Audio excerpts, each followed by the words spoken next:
ladies and gentlemen, Nabouwalu to you all. As always, it's always a pleasure to be here in the north, and Nabouwalu, which is quite peaceful and quiet, and also blessed with nature. Ladies and gentlemen, you all know we're here today on the occasion of World Environment Day, and we have extended it to a World Environment Week.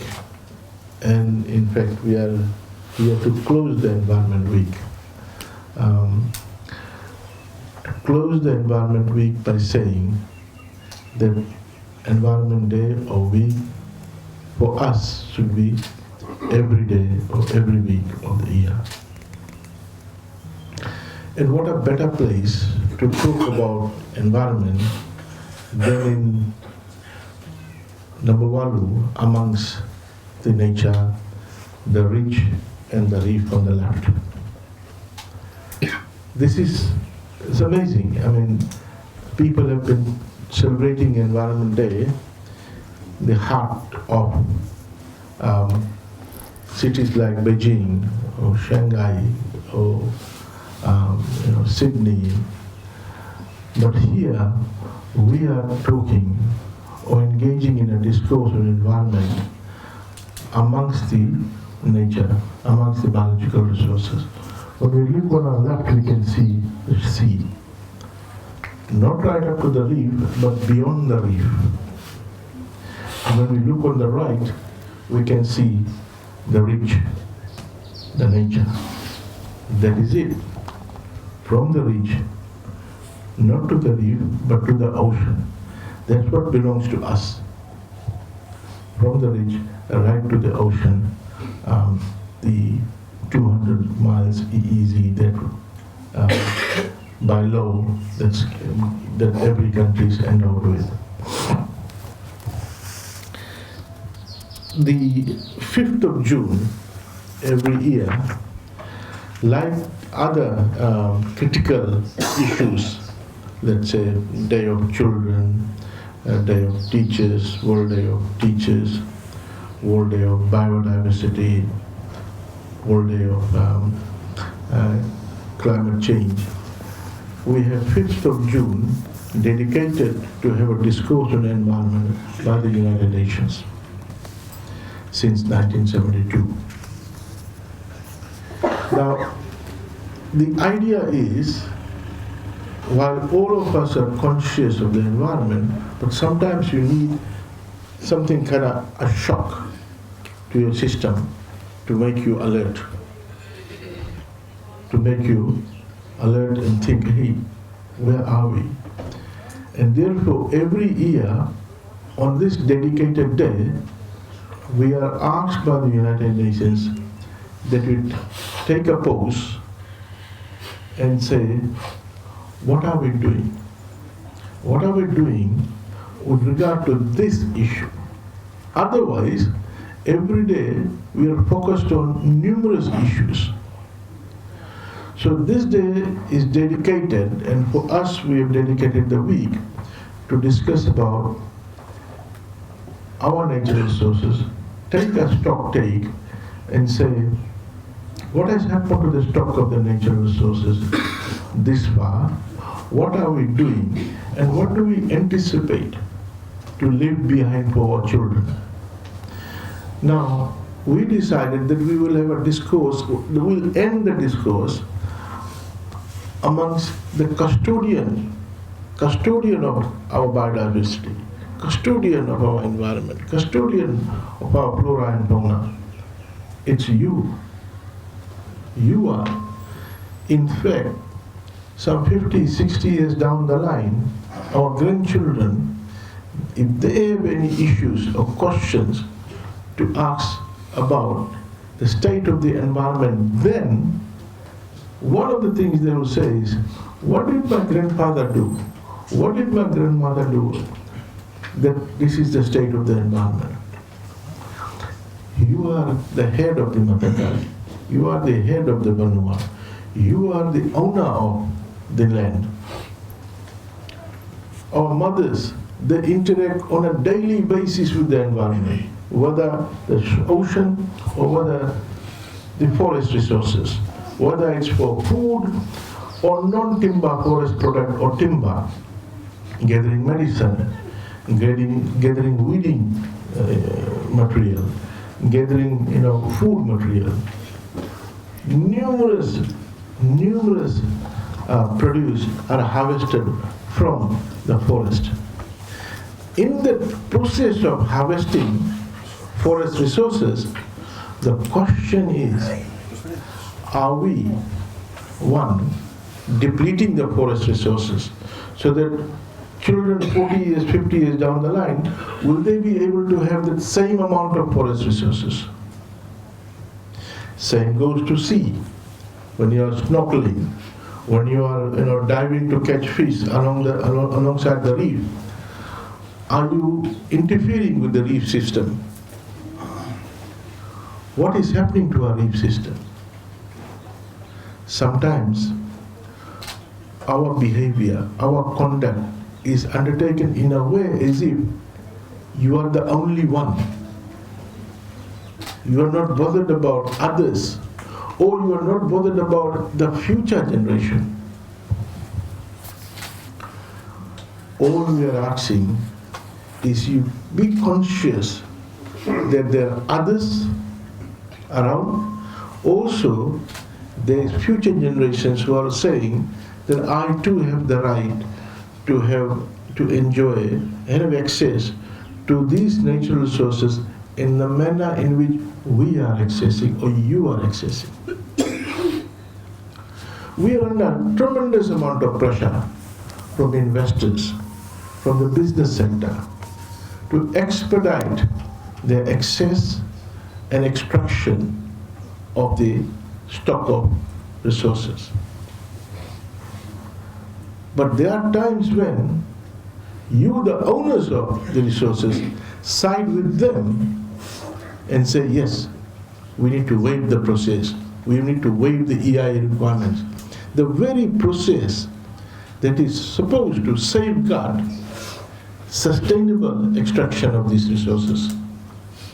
Sustainable extraction of resources. We don't want to end up in a situation which a very world-standing academic called Gareth Hardin stated, the tragedy of the commons. And the Pacific can become a typical textbook example of the tragedy of the common, because the Pacific land tenure system is based on a communal land tenure system. And the primary problem with the communal land tenure system is that everyone goes for maximization of his or her benefit, because they think that in a common resource, if he or she doesn't maximize, someone else will maximize the extraction.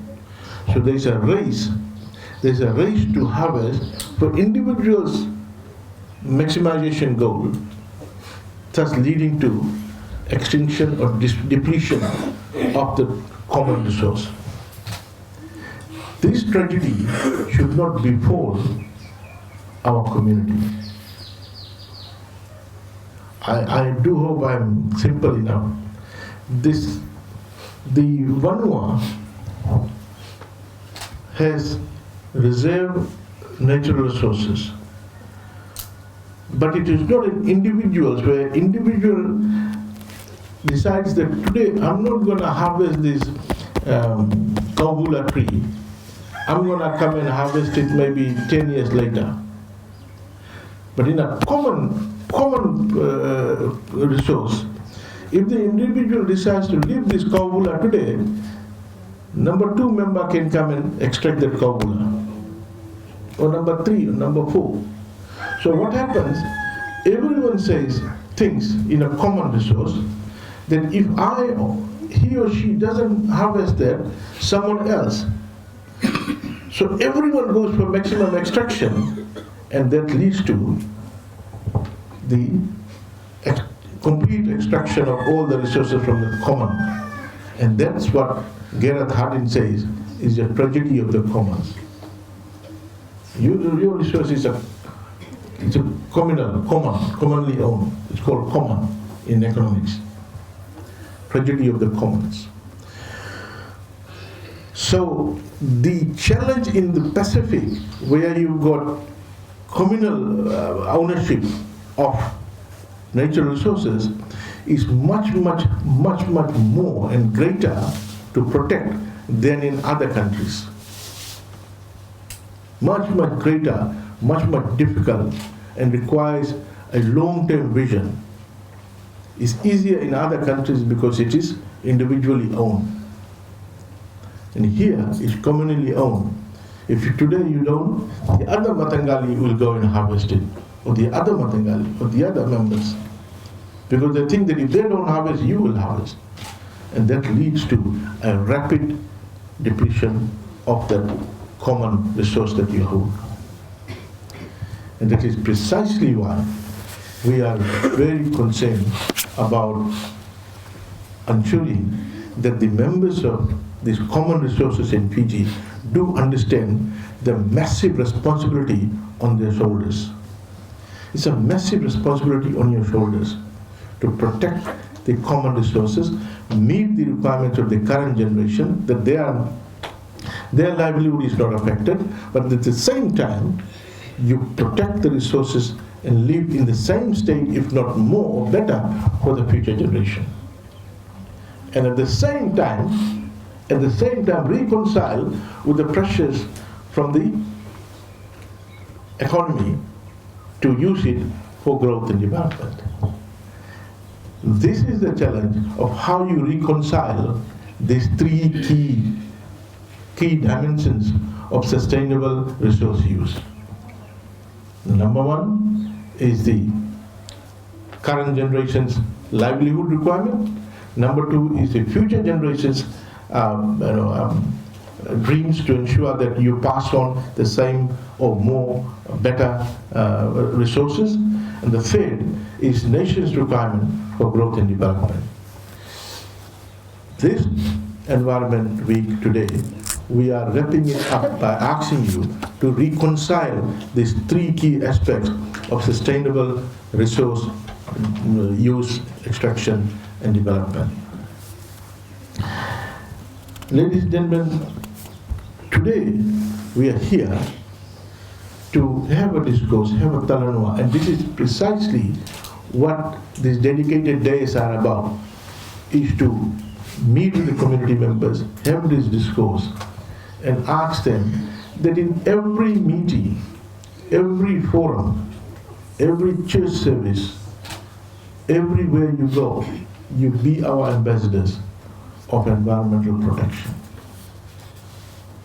You just don't have to, your discourse, any discourse you have, whether it's in church or football field or rugby field or whatever, at the end of the day, it has to be about quality of life for you and future generation. Whatever it is, whether it's a rugby field or church, whatever it is, all at the end of the day ends up with the quality of life of you or future generation. And the quality of life entails a number of attributes. And that's why I'm saying that whether you're at a church or rugby field, you need to talk about environment, amongst other things, of course. Today we will be handing over something that means a lot in terms of ensuring that we don't consciously affect your environment. A very important aspect of recycling waste materials, composting, and distribution of compost bin. So, ladies and gentlemen, I thank you all for being here today. I bring to you warm greetings from our Honorable Prime Minister, our cabinet members, our government. Our Honorable Prime Minister, Honorable Mahendra Reddy, is also very focused about environment. We're concerned about environment and concerned about impact of climate change on our community. And he has taken leadership not only at the national level but at the international level on protecting small vulnerable states, in particular like Pacific, Caribbean, from the onslaught of changes to the climate caused by developed nations.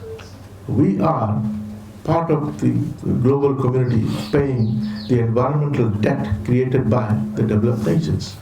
We are on the receiving end. So the challenge is much, much greater than what some of us are thinking.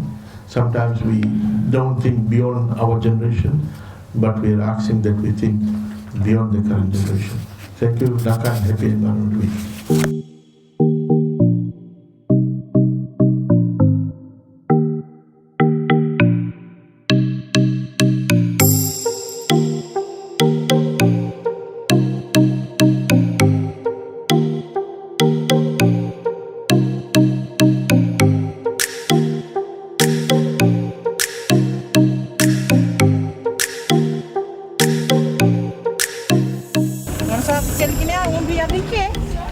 Nando mundo baru kuni nak kami Fijian kami tutup batai, metutup batai nak kena kai, nak kuni liab Kongo kai, kami kuni kepa liab Kongo na susua, kami tutup batai mata meren bira roci kena kai, nambi cukup lama, macam nambi cukup dom benuni kai, nambi ni kakana.